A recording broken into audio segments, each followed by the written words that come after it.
चंदनपुर नाम के एक गांव में ईश्वर नाम का एक चाय वाला रहता था। ईश्वर लोगों को चाय पिलाकर अपना घर चलाता था। इतनी महंगाई होते हुए भी ईश्वर की चाय सस्ती बिकती और कभी तो उधार वाले ग्राहक बिना पैसे दिए ही चाय पी जाते थे, तो कभी कोई मजबूर भूखा प्यासा इंसान आ जाता तो ईश्वर उन्हें भी चाय पिला देता। ईश्वर की चाय की दुकान ऐसी जगह पर थी जहाँ कुछ लोग चाय पीने के बहाने इकट्ठे होते थे और अपने दुख दर्द की बातें आपस में किया करते थे, जो बातें ईश्वर चाय वाला भी सुनता था। क्या बात है नंदन, बड़ा परेशान लग रहा है? हाँ, माँ थोड़ी बीमार है और उनके इलाज के लिए मेरे पास पैसे भी नहीं है। क्या बताऊं, अब मेरा भी मुश्किल से घर चल रहा है। जरा चाय वाले भाई से पूछकर देखो, शायद कुछ मदद मिल जाए। अब नंदन ईश्वर चाय वाले से कहता है, ईश्वर भाई साहब, क्या तुम्हारे पास 1000 रुपए होंगे? मैं 3-4 दिन में वापस कर दूंगा। मेरी माँ का इलाज करवाना है, तो प्लीज मना मत करना। अब ईश्वर इतना पैसे वाला कहाँ था जो लोगों को उधार देता फिरे। फिर भी उसने कुछ रुपए बचा कर रखे थे। ठीक है, ये लो। और ईश्वर चाय वाला उसे पैसे दे देता है और अगले 3-4 दिनों में ही नंदन ने 1000 रुपए चाय वाले को वापस लौटा दिए।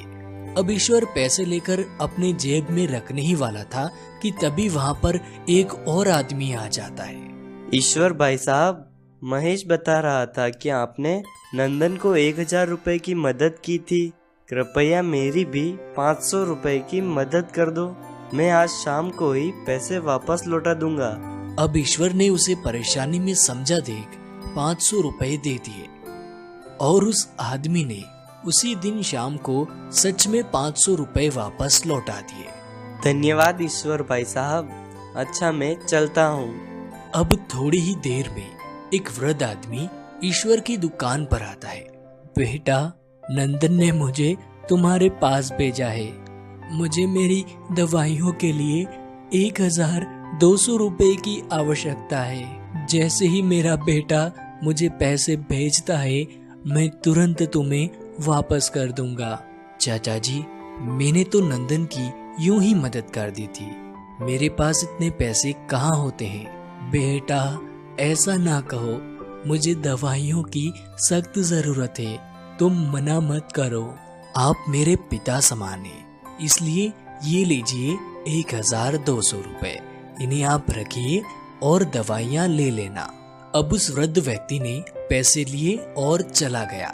ईश्वर को अब थोड़ा डर भी था कि कहीं उसके पैसे डूब न जाए, मगर अगले 4-5 दिनों में ही वह वृद्ध व्यक्ति आता है और ईश्वर को 500 रुपए के 3 नोट देता है। ईश्वर नोट को गिनकर बोलता है, चाचा जी, ये तो 1500 रुपए है। आप तो 1200 रुपए लेकर गए थे ना। ये लीजिए 300 रुपए वापस। नहीं नहीं बेटा, तुमने मेरी समय पर मदद कर दी, ये पैसे तुम्हारे हैं, तुम रख लो। नहीं चाचा जी, मैं नहीं रख सकता। अरे रख लो भाई, मुझे कभी और जरूरत पड़ सकती है। ठीक है, आप कहते हैं तो मैं रख लेता हूँ। अब धीरे धीरे लोगों को पता चलता गया कि ईश्वर चाय वाला पैसे देकर लोगों की मदद करता है, तो जिनको पैसों की जरूरत होती वो ईश्वर से पैसे उधार मांगने चले आते। चाय वाला भी अब उन पर विश्वास कर उन्हें पैसे दे देता और जो लोग जितने पैसे लेकर जाते उससे थोड़ा ज्यादा ही पैसे ईश्वर को वापस लौटाते। ईश्वर भी उन्हें तोहफा समझकर वो पैसे रख लेता। धीरे धीरे वो एक्स्ट्रा पैसे ब्याज में बदलने लगे। लोग ईश्वर से उधार लिए पैसों पर ब्याज देने लगे और इस तरह समय की गाड़ी चलती रही और ईश्वर पर स्वयं ईश्वर की कृपा होने लगी। उसकी चाय की दुकान एक बड़ी दुकान में बदल गई और चाय का धंधा तो एक तरफ चलता रहा, साथ ही पैसों की लेन देन का धंधा जोरों पर चल रहा था। लोग चाय पीने कम, पैसे ब्याज पर लेने ज्यादा आने लगे। धीरे धीरे ईश्वर ने अपने गांव में ही नहीं बल्कि दूर दूर तक अच्छी खासी इज्जत बना ली और अपना नाम कर लिया। इस कहानी से शिक्षा जिंदगी हमें एक बार सफल बनने का मौका अवश्य देती है, बस आपको अपनी बुद्धि का उपयोग करना